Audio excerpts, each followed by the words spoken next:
Welcome back to Life of Bliss. I've been needing to do this review for a while now, so today we are going to be looking at the SVS PC4000 subwoofer.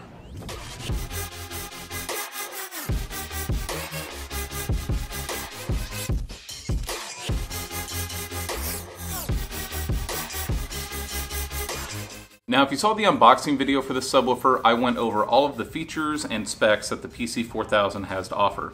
I'll link that video below, but today will be more about the performance and my overall thoughts on the sub.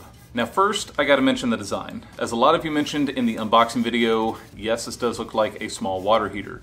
That may be a deal breaker for some right off the bat, but it is really an excellent design for an enclosure. Cylinders are extremely rigid, which you want in a subwoofer enclosure. Plus, SVS has been able to design a large enclosure for a 13.5-inch driver while only taking up a 16.5-inch diameter circle of floor space. The finish on the enclosure looks great with the high gloss trim ring and metal mesh covering up the ports. The display screen on the bottom is easy to navigate and able to be shut off if need be as well.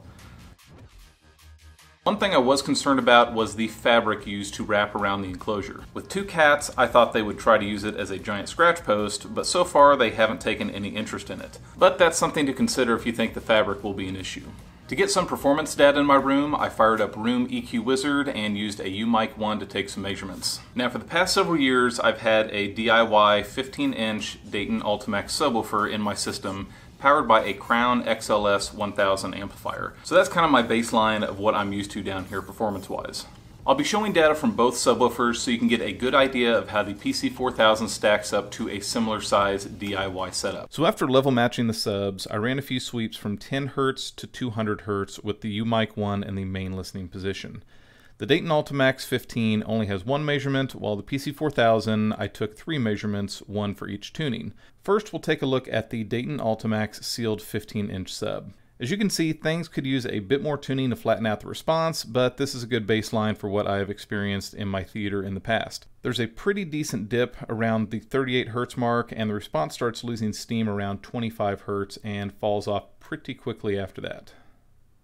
When you add in the PC4000 sealed response, it measured a bit flatter than the Ultimax and had a bit more low-end extension down to about 21 Hz before it started falling off. Now here's where things got a little interesting. Let's take away the Dayton Ultimax and bring in the PC4000 ported tune. When you add the ported response, my room had significantly more output, starting around the 31 Hz mark. At 21 Hz before the response starts dropping, the ported tune was over 7 decibels louder than sealed. With sound, you can double the perceived volume with a 3 decibel increase, so this was a pretty significant jump. Last, let's add the extended tune measurement. Now compared to ported here, I lost about 2 dB on the max output around 21 Hz, but look how far down this goes and still has significant output.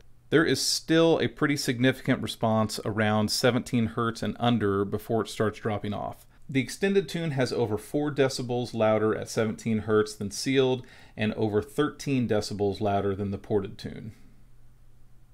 Bringing the Ultimax 15 graph back in, you can see that the PC4000 crushed it in output anything lower than 30 Hz. Now for this part, I didn't record the sound, but I used the tone generator and SPL meter in RU to get a better look at how these frequencies started to drop. As you can see with the Ultimax 15, the SPL starts dropping after around 30 Hz, and I'm able to hear some distortion with the driver at this volume going much lower. Switching to the PC4000 in extended mode, the SPL is pretty consistent all the way down to 17 Hz before it starts rolling off quickly. The measurements obviously show all this, but it was kind of cool to experience all this in real time. Now with the super exciting stuff out of the way, let's get into some demos and go over my impressions of the PC4000.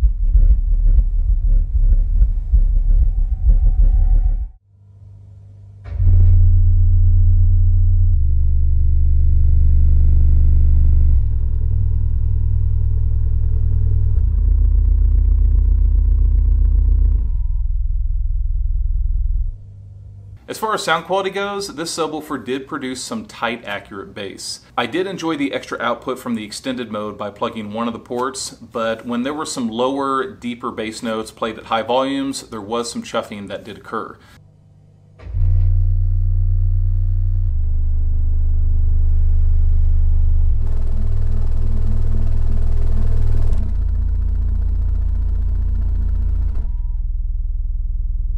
This didn't happen often, but it was distracting when it did. Now, I normally listen to things pretty loud down here, and I do like my bass boosted a little bit, so that could have been part of the problem.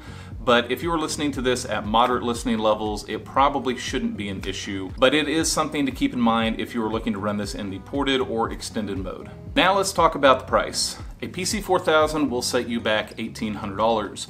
Shipping is free, and there is a 45-day in-home trial with free return shipping if you aren't satisfied with any product from SVS. Now, coming from a DIY perspective, $1,800 seems like quite a bit of money to spend on a single sub.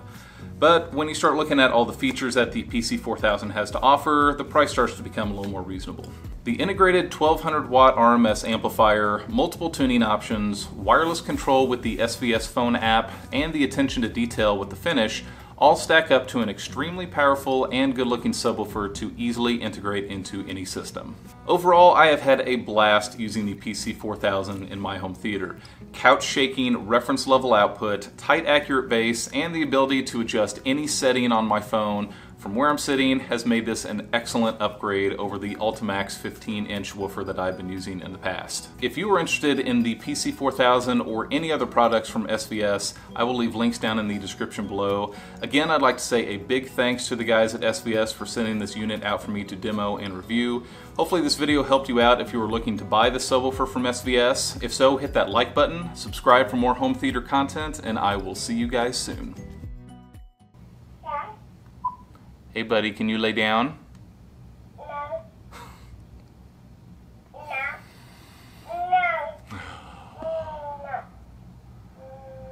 This is why it takes me forever to do anything.